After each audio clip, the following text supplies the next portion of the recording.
I'm Carrie Lee Merritt, and welcome to another episode of Meritocracy. Here in this fall season, I've got a special treat for you. In the 6 weeks leading up to the 2020 election, I'll be interviewing 6 of the top scholars, historians, and economists who will come to the show to share not only about their research, but really about how do we handle this election, probably the most important election in all of our lifetimes. How do we handle it? And more importantly, even, how do we handle living in a post-Trump America? How do we reshape our world? How do we emerge from this pandemic? How do we get out of COVID? How do we get out of COVID-induced unemployment?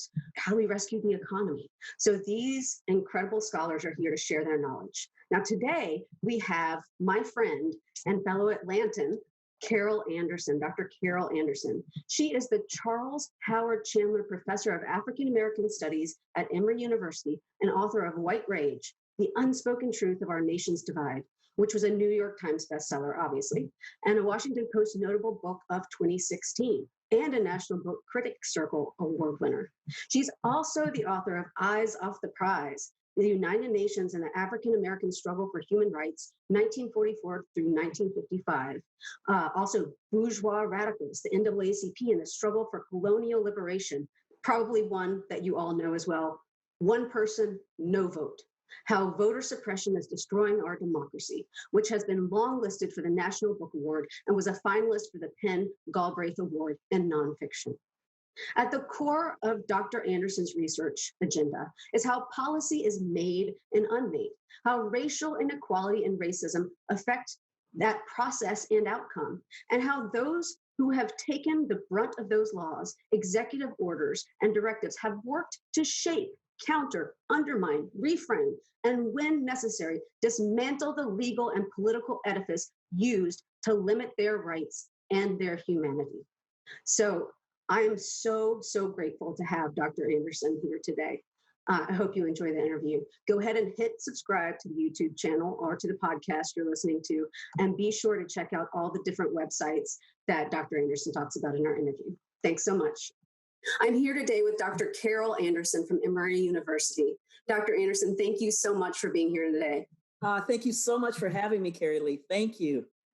So before we really delve into all of the political stuff, I wanted to ask just a couple of questions about you, about your background. Now, pretty much everything that you write is related to questions of civil rights and racial justice, which of course is the most pressing issue in our times right now. Why are you so passionate about those topics, and what really drew you to become a scholar of them? I'm an Army brat, and my father was career military and for over 20 years. And when he got out of the military, he wanted to move to Columbus, Ohio, where my brother could go to Ohio State.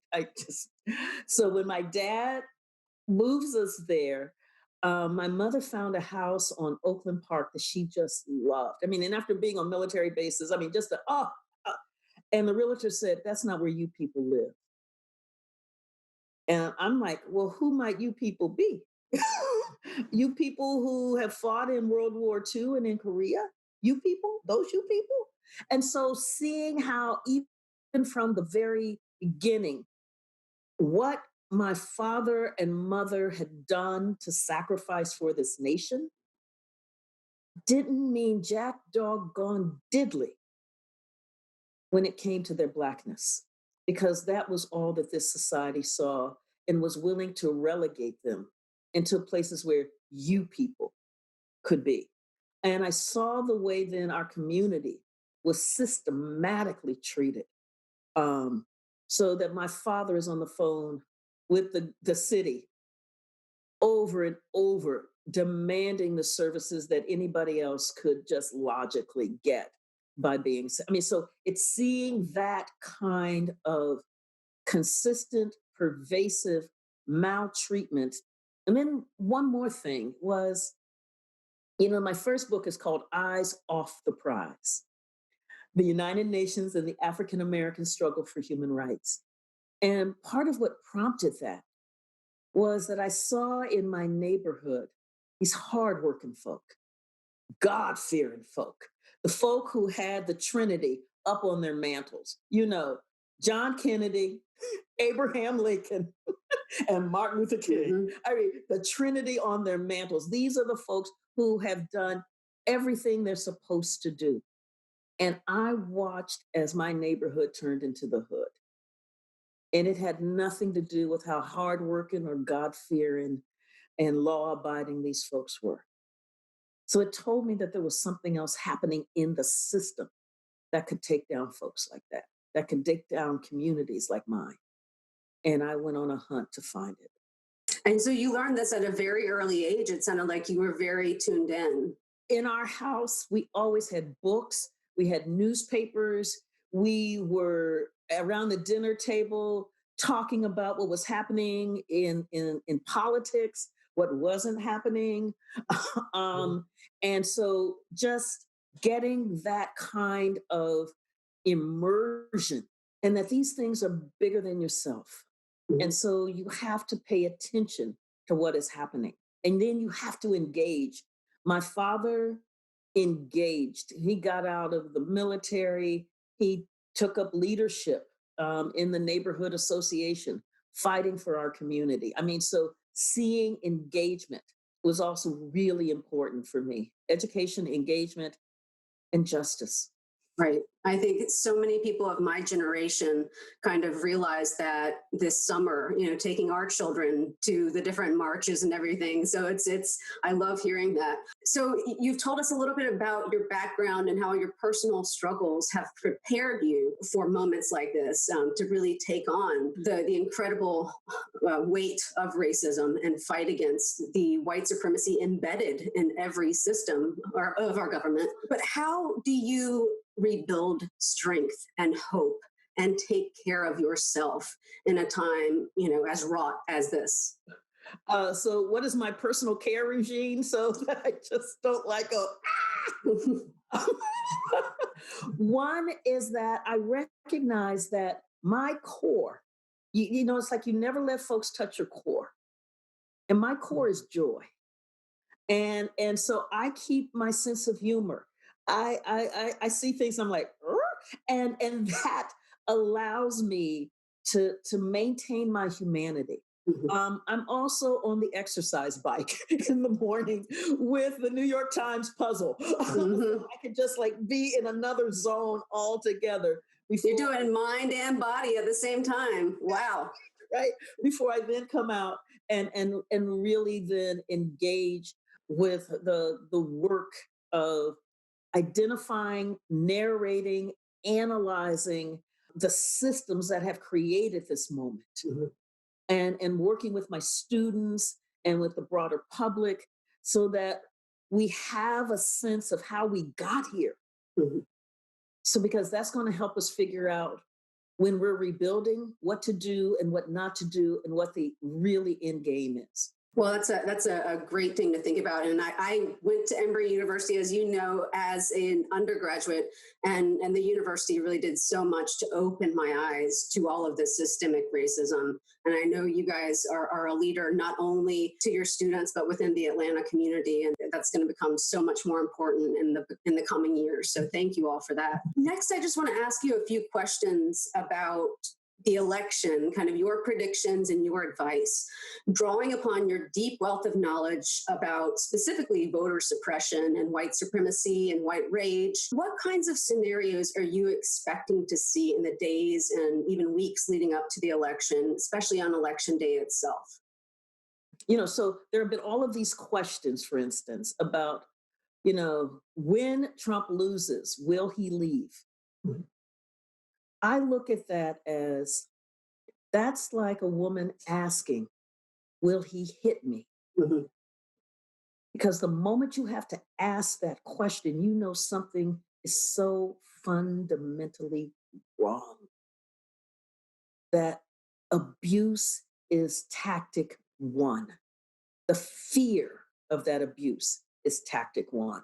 And so, what we're seeing and what we know about abusers is that the closer you get to leaving, the more they lose their stuff, Mhm. Absolutely. right? And that they really begin to throw everything at you to punish you Mhm. for saying we're done. Mhm.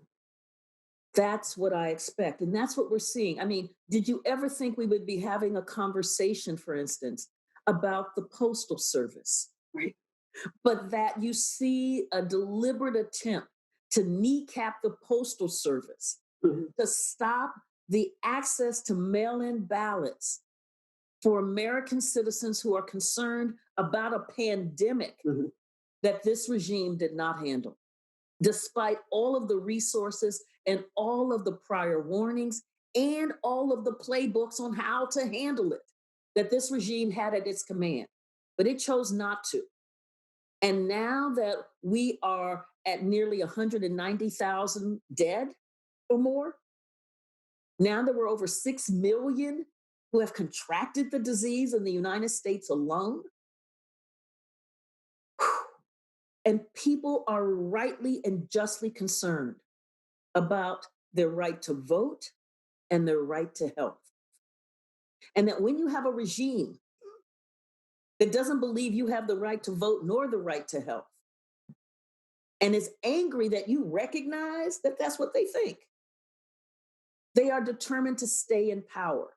So we can expect everything. We can expect every shenanigan. We can expect every trick in the book, from lying about voter fraud to creating barriers to access to absentee ballots, to making it very difficult to vote in person or hazardous to vote in person.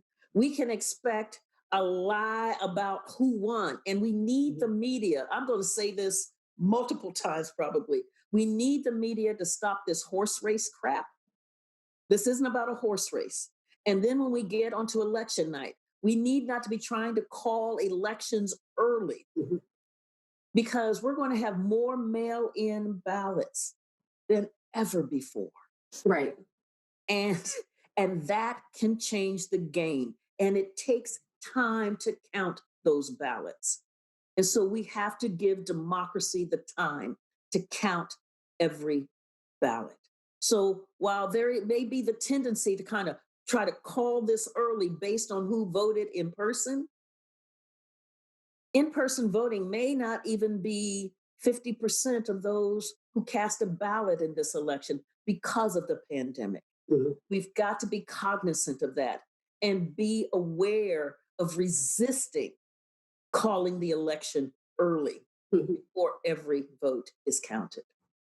Obviously, with the pandemic and the resulting evictions that are going on across the country, that then complicates voter suppression issues. Is there anything we can kind of do as a stopgap measure within the next few weeks, or are we kind of screwed at this point? I will never succumb to screwed. Okay. So I believe that is working with organizations that are working with the homeless, Mhm. working with organizations that are fighting these evictions, pairing up with organizations that are fighting for the right to vote. Mhm. And it's that kind of coordination, working with folks who have been besieged Mhm. by the coronavirus and then the economic collapse born by this mismanagement of this regime, that Mhm. have put these folks in a level of economic precarity that they did not deserve. Again, this is, I think about my neighborhood growing up, where folks had done everything that they Mhm. were supposed to do. And deindustrialization just began to wipe them out. Mhm. And that's how I see this moment too. And you begin to think about how, for instance, in those states with voter IDs, where your ID has the address and that Mhm. has to be where you are, or there's some work that has to be done at the grassroots level on that. And I think about Fair Fight Mhm. for that. And you think about how I think about how in South Dakota in the 2018 election, how that state legislature, well into like maybe September or so, passed a law on voter ID that you had to have a physical Mhm. address on your Right. ID. No PO box. No Yeah. PO box, right? Mhm. No PO box. Well, 60% of the indigenous people in Mhm. South Dakota lived on reservations and did not have a physical address.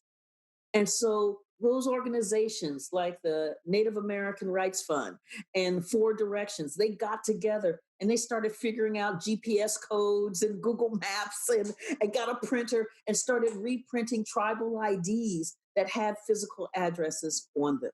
Mhm. It's that kind of work that is going to take Right. to make this democracy available and viable for all American citizens. I think that's a really important lesson, and one especially the younger generations are finally learning is how much has to take place at a grassroots or a local level. That it's not just what's going on at the federal level, because none of this at the federal level, would even be there if it wasn't for the way that states and localities have failed us already, and especially again, us both being in Georgia, us both being in the South, you see the generations of white supremacy, the denial of Medicaid expansion, and then how that just compounds the misery of poor and especially people of color and Black Americans. Right. And I think about what it does to poor white folk too. Mhm. I mean, this is the thing that really has to be understood. Mhm. These assaults are really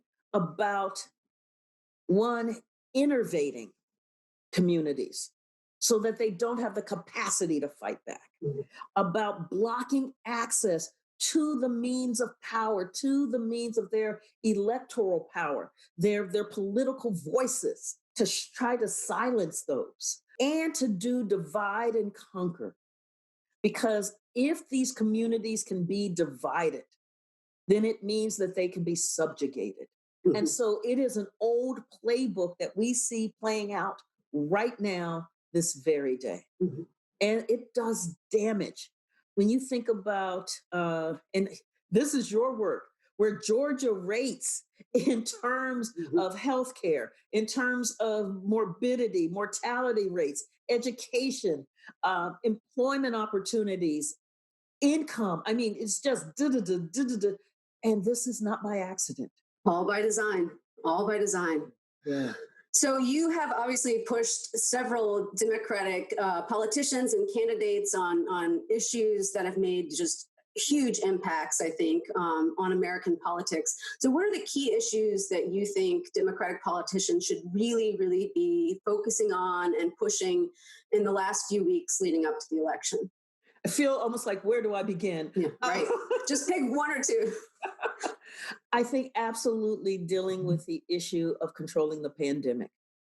Mhm. We feel that in our lives in so many ways, in parents who are working from home while also being the working with their children in school.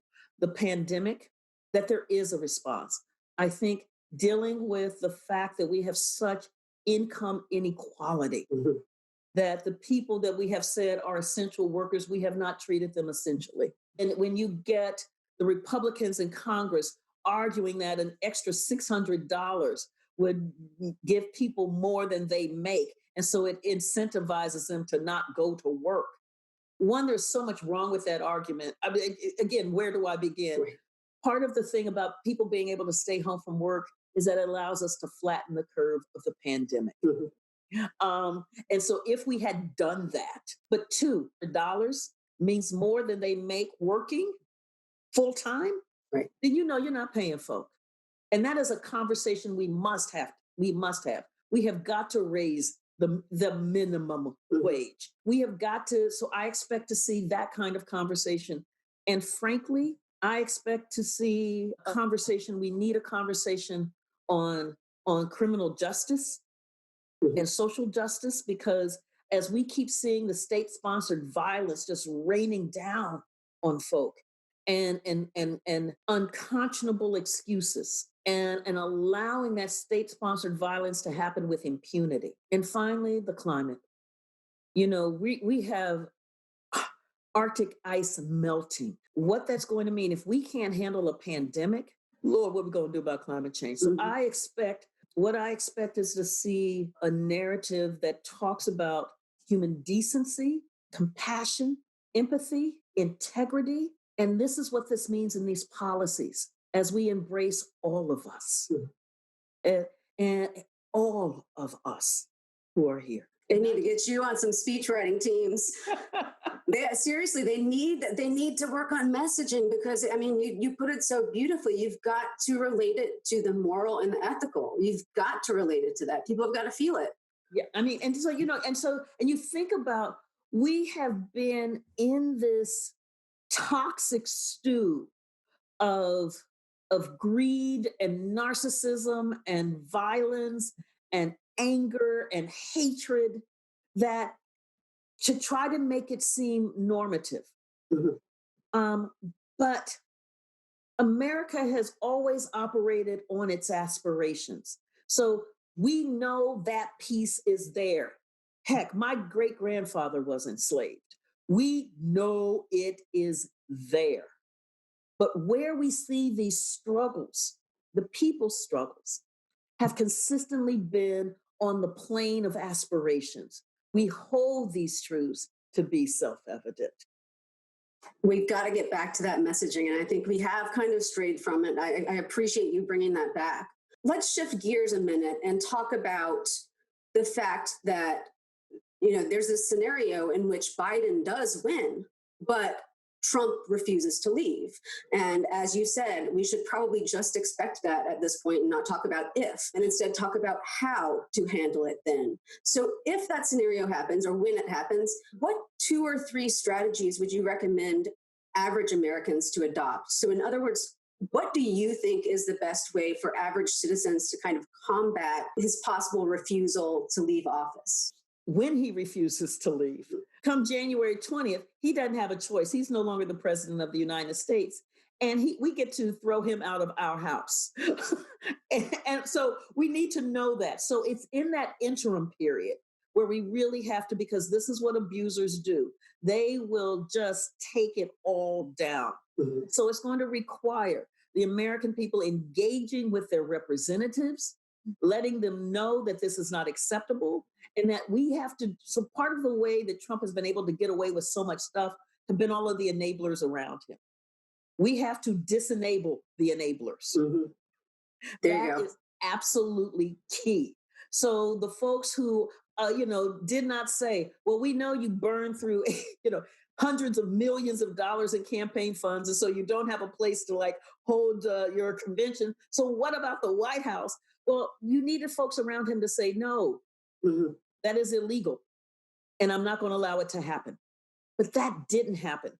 After the election, that must happen. Mhm. That must happen from the folks who are in the Senate, the Republicans in the Senate who have allowed him to get away with stuff, which means we have to lay in on those folks. Right. It means that we are making really clear to the pundit class Mhm. that we're still not doing the horse race thing, or, ooh, we're doing the, no, you need to get your act together and start packing up right now. Mhm. Mhm. And we can expect a whole series of pardons, probably horrific acts, because that is who he is. And so we need to have folks who are just patriots, Mhm. who will do the work that needs to be done to protect the United States of America. Mhm. And that means when an order is illegal, saying, no, Mr. President, we cannot do that. That's what's going to be absolutely essential. Mhm. And I think what we need to be prepared for, because what we have endured under this regime has been so horrific. There have been crimes against humanity Mhm. under this regime. We have got to hold these folks accountable. I saw the 2018 midterm as like the Battle of Stalingrad, Mhm. where it was that moment where it was really clear they weren't going to advance anymore. The tide, the advance had stopped, and now we're getting ready to push them back to Berlin. Where we are right now is right after D-Day, and we're in that kind of battle of the bulge moment, Mhm. where Hitler was throwing everything he had to try to stop the Allied forces from moving forward. And so when you think about the collapse of the economy, when you think about the pandemic, when you think about kneecapping the post office, all of these things are malmedy. that moment where the US looked up and said, wait a minute, did the Nazis just shoot our soldiers who surrendered? I'm sorry, did they just shoot our soldiers who surrendered? We're going to have a Nuremberg trial because we want the world to see. We have to document the depth of these atrocities so that it is clear we will not do this dance again. And that's where America has to be. Mhm. We have to have not just a Truth and Reconciliation Commission. We need to have, after this regime is over, full documentation and holding these folks accountable for the numerous laws that they have violated and the hell that they have rained down on the American people. Separating families Mhm. and not documenting which children go with which parent. Mm-mm. Mm-mm. I'm 100% with you on that, and I'll add, as a white woman, I just hope I hope that white women committed these atrocities are held to the same standards as the men, because that's what I fear, is that people like Ivanka and Kristen Nielsen and all these people who have put babies in cages Yeah. will get off on being white women and get to go on living their lives after they've destroyed so many, thousands, if not hundreds of thousands. Let's go on with that and keep pretending that Trump is somehow gone, that we are in a post-Trump America. And you brought up how we're going to have to really try to repair our image internationally, obviously, and really that will be part of how we show good faith essentially to other countries. What do you think that we should be focusing on at home? Do we, amend the Constitution? Do we need to go back and really, look at the entire document of the Constitution and figure out what we need to change to update it? I don't think we need to do that. And there's a movement on the right wing to have a whole new constitutional convention. And I could just see them trying to implement the 3/5 clause again. Right, right. Let's not go back there. Right. Senator Dick Durbin out of Illinois has proposed a constitutional amendment that just says, basically, American citizens have the right to vote, period. Yeah. So right now, our 15th Amendment says that the right to vote shall not be abridged on account of race, color, or previous condition of servitude. So we have had states like Mississippi in 1890 going forward that have said, okay, so as long as we don't say race, but we use a euphemism or a synonym for race, we can abridge the right to vote. And so they've played that kind of chicanery. So a full unabridged right to vote, I think, is absolutely essential. I think in the meantime, passing the John Lewis Voting Rights Act, that again puts states on notice that discriminating against your voter population is unconstitutional and illegal, and we won't have it. Criminal justice reform. We're looking at qualified immunity. What we're seeing are too many police officers who are able to hop from police jurisdiction to police jurisdiction or stay in the same jurisdiction with a slew of complaints about abuse and killings, and they're untouchable. What needs to happen is accountability. That is what has gone awry in this system, is accountability. And frankly, we need to rework that tax code, that 1.579 trillion, whatever it was, giveaway that they did. Mm-mm, mm-mm, mm-mm. We need a new national ethos that really understands it's about the we. It is about the viability of all of us. And when all of us are viable, the nation is strong. Our kids are in good schools regardless of zip code. The air we breathe and the water we drink is clean, regardless of where we live. And none of this is hard. We've got to want to do it. And I think that given the hell that we're in right now and getting out of, that's why we got to turn out to vote like nobody's business, and hand-marked paper ballots as much as possible so that we can have a really, truly documented recount. Being from Georgia, we both know what happens when you don't have that. And do you see the federal government hiring basically a cadre of people that would enforce these kind of new laws or protections? This isn't just about the feds. And this is why voting down ballot, those down ballot races are just so important. Actually having a real Department of Justice instead of the thing that Bill Barr turned it into. But I also see having a Senate that believes in the rule of law and checks and balances, and a House that does the same. But it's also what happens in our states. It's what happens when we're with our school boards. It's what happens with our zoning boards. It's what happens with our state legislatures who are making the laws that affect us most directly. I see the sense of a need to hold folks accountable. And because part of what we're seeing right now, I just saw a stat that noticed the white collar crime had never been a top priority, but its enforcement has gone down to just.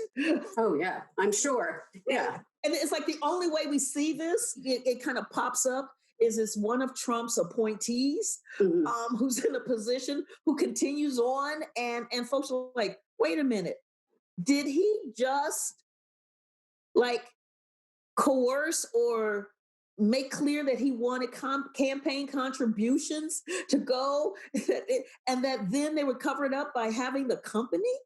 So this is like the only time when we're seeing this. We need to have that kind of real enforcement. Think about it. Paul Manafort went 40 years.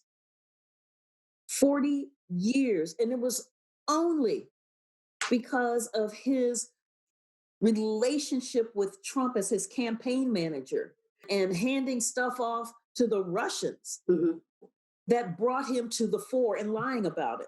Accountability.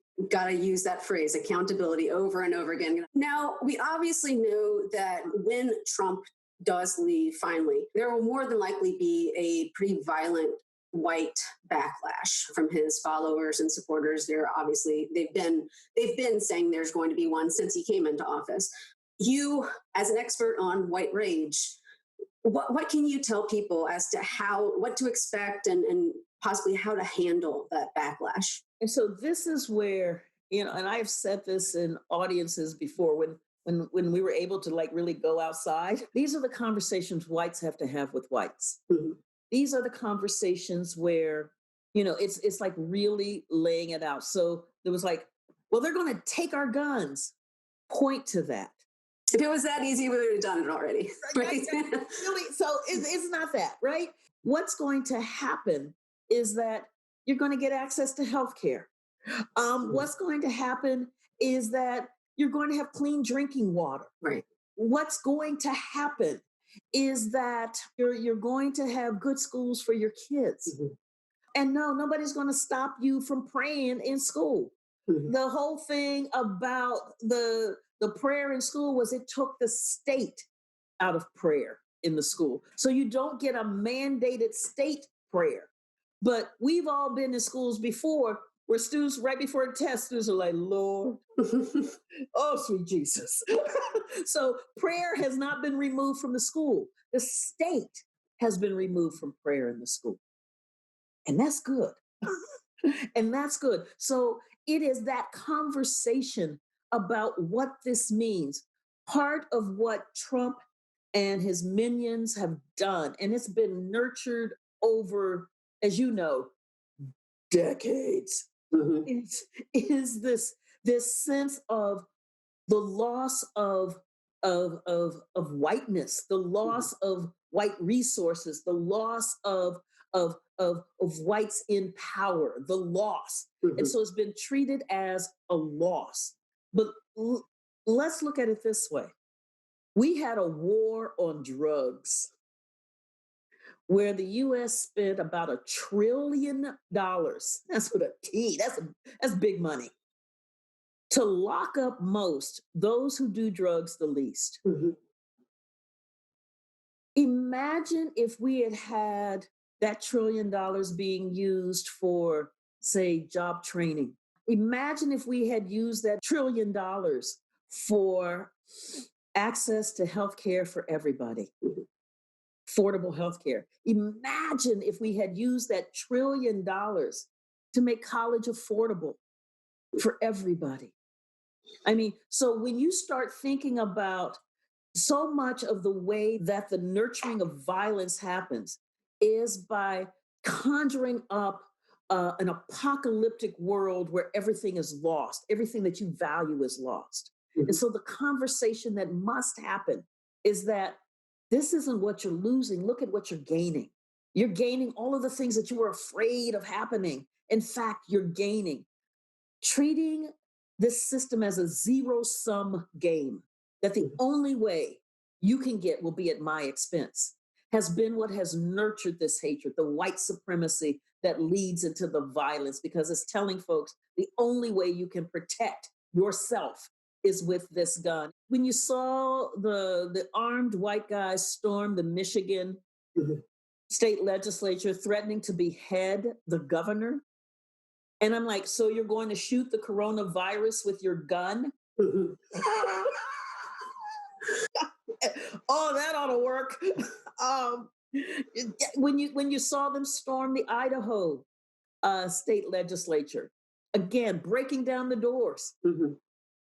sitting maskless in the middle of a pandemic, yeah, that ought to work. That ought to work. So it is so much of the inculcation into white supremacy is to one do a kind of false elevation of whiteness Mhm. and then make that elevation be afraid of everything, Mhm.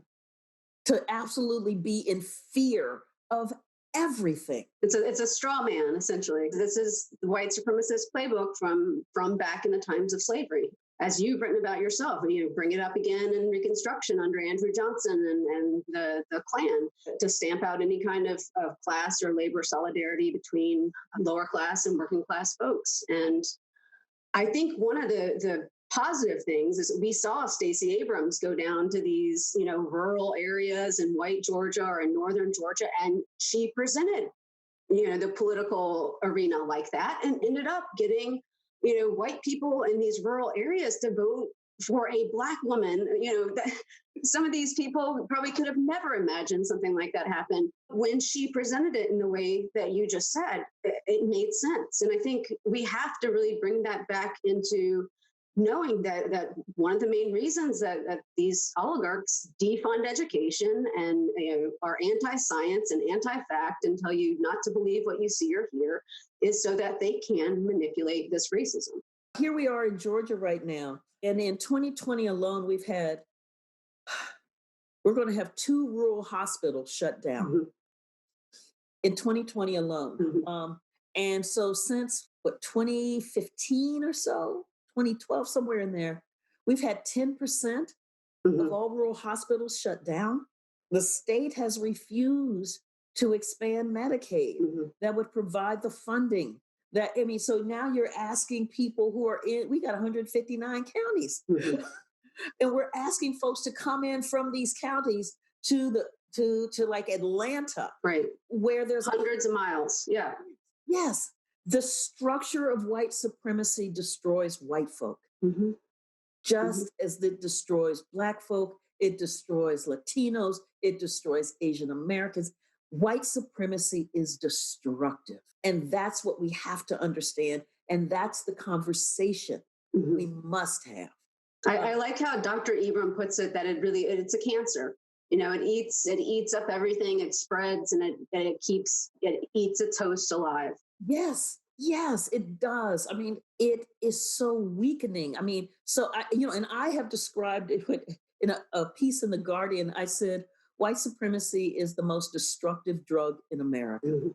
Folks get a hit of it and it makes them feel strong, it makes them feel powerful. But anybody who has dealt with addiction anywhere near their Mhm. lives, they know that addicts feel empowered, Mhm.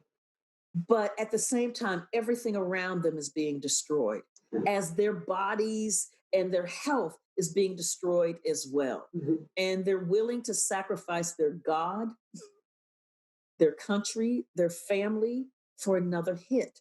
God, this is, I could talk to you all day.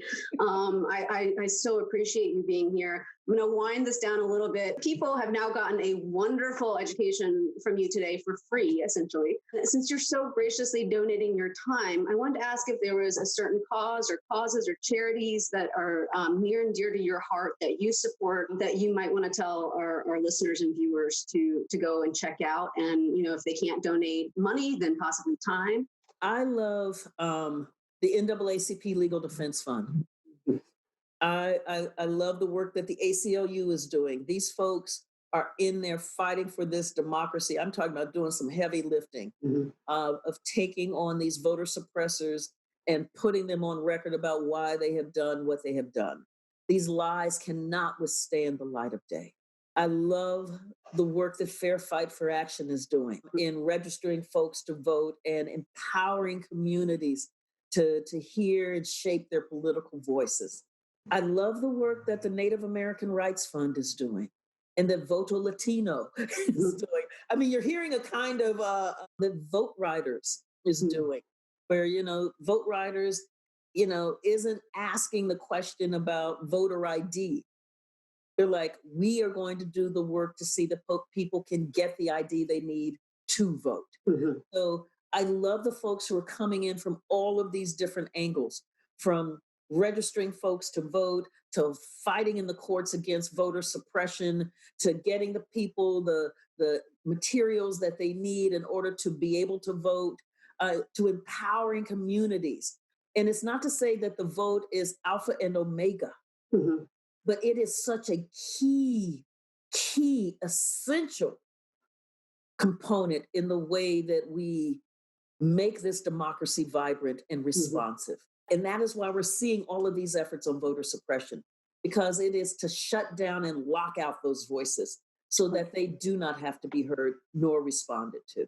I love it. It's just almost pieces of a strategic puzzle that you're putting together to just take you from like stopgap measures to all the way to the John Lewis Act, or, we're going to get there soon somehow. Yes. One final question, and I know this is kind of personal, but if you could offer one piece of advice to Americans or people living in America about how to try to heal from some of our past psychological wounds and move forward together, what would that be? What we're going to need to do to be able to heal is we have to tell the truth. The truth is absolutely essential. I mean, this is why you see the push against talking about the 1619 Project coming out of the White House. This is why you see this removal of critical race theory coming out again out of the White House. Because if you begin to tell the truth, we're having a very different kind of conversation about this incredible nation. I mean, this is one of the reasons why I wrote White Rage, is because I'm sitting there, I'm watching Ferguson burn after the killing of Michael Brown by Officer Darren Wilson. And I'm hearing the pundits all talk about all of this Black rage. So because what they were really talking about was a narrative of Black pathology, that, look at Black folks burning up where they live. And I lived in Missouri for 12, 13 years. I saw the way that public policy systematically undermines African Americans' access to their citizenship rights. Because we were so focused in on the flames, we missed the kindling. And it's that kindling, those policies that we need to understand and that we need to tell the truth about. So we tell a narrative, for instance, that after the Brown decision in 1954, schools were equal. So if Black children aren't doing well in schools, it's simply because they don't want to, they can't, they don't know how to, their communities don't value education. So those are the lies we tell. When we tell the truth about Brown, we see massive resistance. We see public school systems shut down for years, where state legislatures will provide funding for white children to go to all white private academies, and that there will be nothing available for Black children for years. When we're telling that truth, which is the historical truth, you look at the documents, you look at the legislation, then we're telling a very different story about education and access to quality education in the United States of America. And on every one of those fronts, from housing to healthcare, when we tell the truth,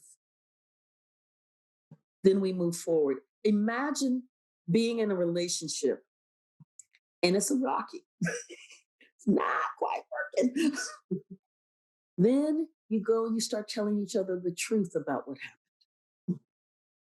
Then you're having a real conversation about where you are and how you move forward. If you don't have that truth, you're moving forward based on a lie. Mm. And it means that it's going to continue to be rocky. Truth telling is absolutely essential. Just brilliant, brilliant words. I thank you, Dr. Anderson, so much for your wisdom. I thank you for your time. Highly in demand right now. So thank you. I will link to all those organizations so people can donate their time and really start fighting for voting rights again. So thank you. We'll talk to you soon. Go ahead and hit subscribe to Meritocracy, and we'll see you soon.